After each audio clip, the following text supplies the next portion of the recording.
Nice job out there, kid. I mean, I didn't get Hydra bombed until my 10th run with the Avengers. Kid, you do know that I'm a good 3 centuries older than you, right? Then you've got a lot of catching up to do. Okay, Abbey tournament tonight. Sure about that? Last one got a little heated. The eternal spirits of vengeance take technical fouls very seriously, especially in the fourth quarter. Forget it. Tonight is movie night. It is always movie night. Exactly. Wow, out of jail again? Who made this game? Wilson Fisk? Well, if parking is free, clearly no one from Manhattan. You know what they say? All work and no play is how we ended up with Ultron. Come on, you should hang out. I should rest. Another time.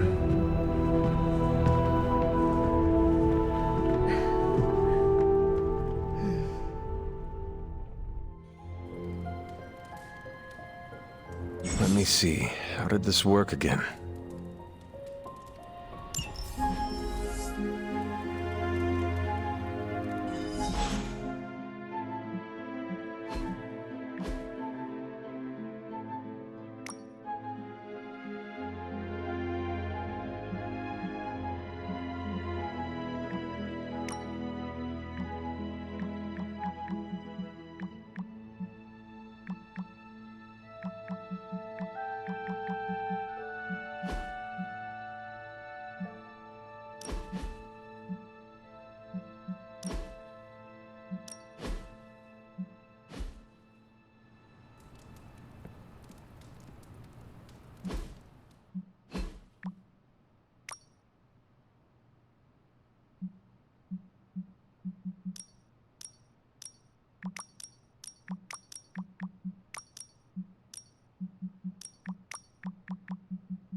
Hunter, I know you're awake in there. You just replied to me.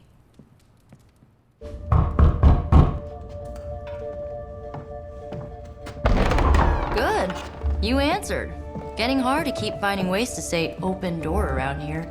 And despite what Robbie says, I don't think the staff of One speaks High Elven. Blood magic stuff. Cool room. Spacious. Aw, is that bed for Charlie? Yes? So, if you're planning on giving me some sort of brooding code of the stoic warrior speech, I'm immune. Just ask later magic. From what I just saw out there, whatever crazy ancient living weapons stuff Caretaker put you through back in the day did a real number on you. We got a lot of work to do. Work? Yeah, talking to people, making friends, basic human stuff. Or quasi-human. You're a midnight sun now. One of us. Nico, I was just Hydra bombed. I could use some rest. You and me both. Been bad dreams every night for me lately. I, keep seeing Wanda. She... Never mind. I will meet you outside. Yes! I'll go nuke us some popcorn and you pick out a movie. Oh, and it may just be the two of us. The others went outside, needed to cool off. Really need to hang a fan over that forge. Or maybe crack open the casket of Ancient Wonders a little?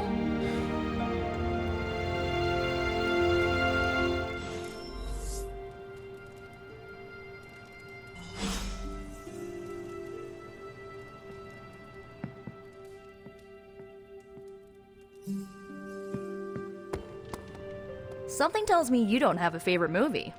Well, we can start you out with one of my favorites. It's cool, I can wait.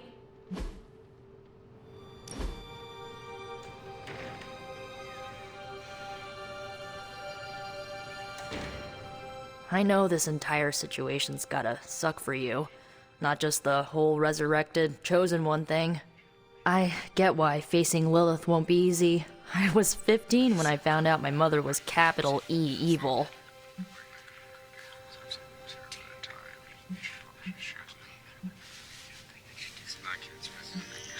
Was your father there for you when you found out?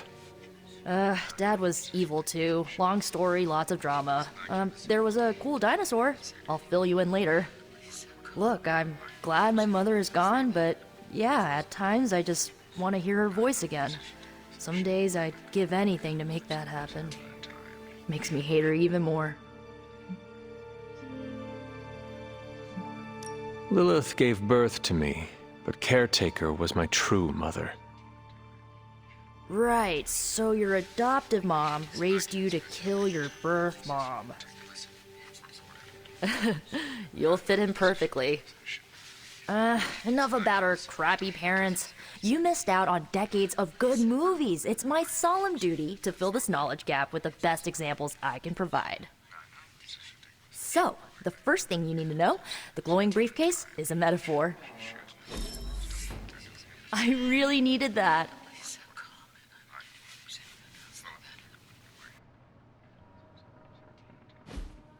So, what did you think of the movie? I understood more than I should. How? You've been dead for 3 centuries. I'm not so sure I was dead. Not exactly. I recall a deep slumber, not the void. I dreamt. Of what? Of everything. Much of this world is familiar to me. I know it from my dreams. That's not creepy at all. So, do you know everything? No, think of it like this. I know what a car is, but I have no idea how to drive. You're up to date, but not omniscient. Then I'm guessing you don't know much about me. Just what you shared earlier. You're always free to ask. Like, what's the staff of one? Or who were the Runaways? I had some questions about your staff. Sure. But first, the basics. The Staff of One interprets words or phrases as spells, but it can only cast a spell once. No repeats.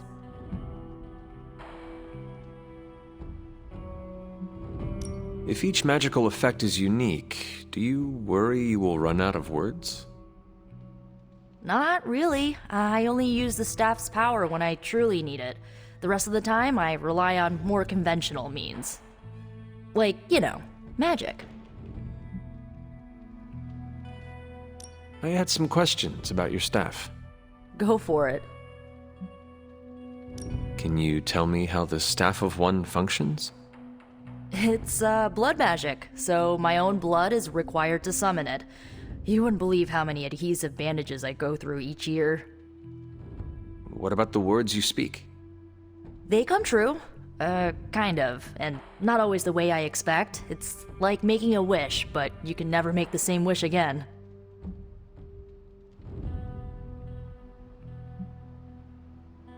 I had some questions about your old team. The Runaways? Sure thing.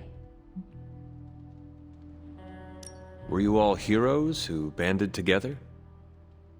No, we were normal kids. We saw each other once a year when our parents got together to reminisce. And then we found out 2 very disturbing things. First, our parents were supervillains who sacrificed children to evil gods. Second, each of us had some sort of powerful birthright. Our parents wanted us to follow in their footsteps. What did you do? We ran, but eventually we realized only the 6 of us could stop our parents and their dark gods, so we faced them and stopped them from destroying reality as we know it. You know, typical kid stuff.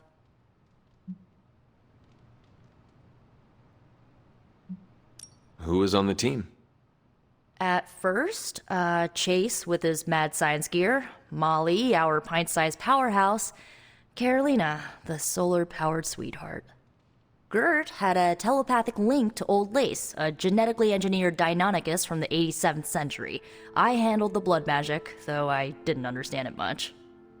And Alex, well, we don't talk about Alex.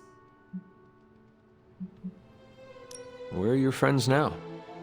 Molly attends Xavier's School for Gifted Youngsters. Carolina left Earth to marry alien nobility. Gert... She didn't make it. After Gert passed, Chase and I had a falling out. The last I heard, he and Old Lace are living at his family home in LA. As for Alex, he chose his side, and it wasn't ours. He died with our parents. I should get going. Good timing. Looks like Caretaker wants to speak with you, and wow, I should get to bed. Time flies when you're hanging out. I'm glad to see you're using your free time productively. These grounds haven't changed in hundreds of years, and yet they always seem different to my tired eyes. Looks like you're finding your way around, maybe making some new friends. I was planning on getting some rest, but... Things are moving at a frantic pace. For all we know, I'll be landing a jet on the roof with Mr. Stark this afternoon. Not quite like it was in the good old days.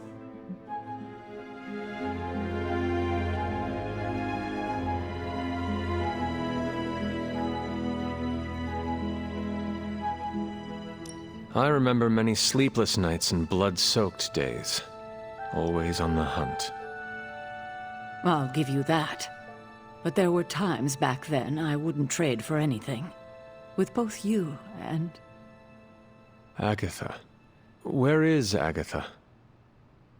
I am sorry. I should have had this talk with you much sooner. But you should know... Agatha... She's no longer with us. What?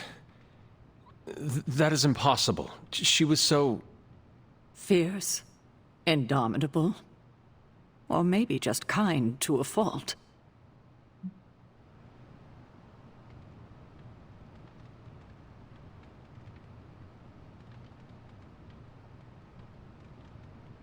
You do not have to do this. Thank you, but I do. I haven't spoken to anyone about what happened.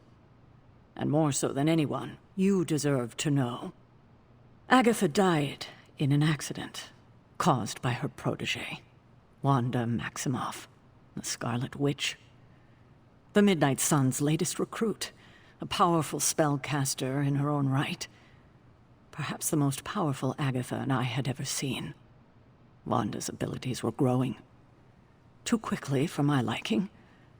Agatha was determined to help her control them. I tried to caution her, but she would not listen. Agatha was killed. Yes, incinerated in an instant. Not even ash to remember her by. The others were heartbroken, as was I. But I also saw the danger, the threat, if Wanda's powers were left unchecked. So I did what needed to be done. I sent Wanda away, to the Sanctum Sanctorum, to study under Dr. Strange. I know the others still harbor a great deal of resentment towards me for it.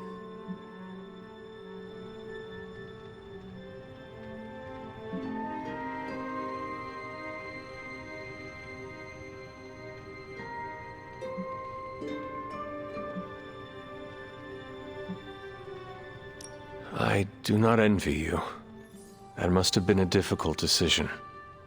It's my job to make tough calls. I'm not popular for it, I know. But strong leadership requires risking being unliked. Wanda, Agatha. It seems we have lost them both now. I conjured a small shrine to Agatha's memory on the grounds, hoping to find some solace, a way to move forward. You should pay your respects. Maybe you'll find what I couldn't. Good night, Hunter.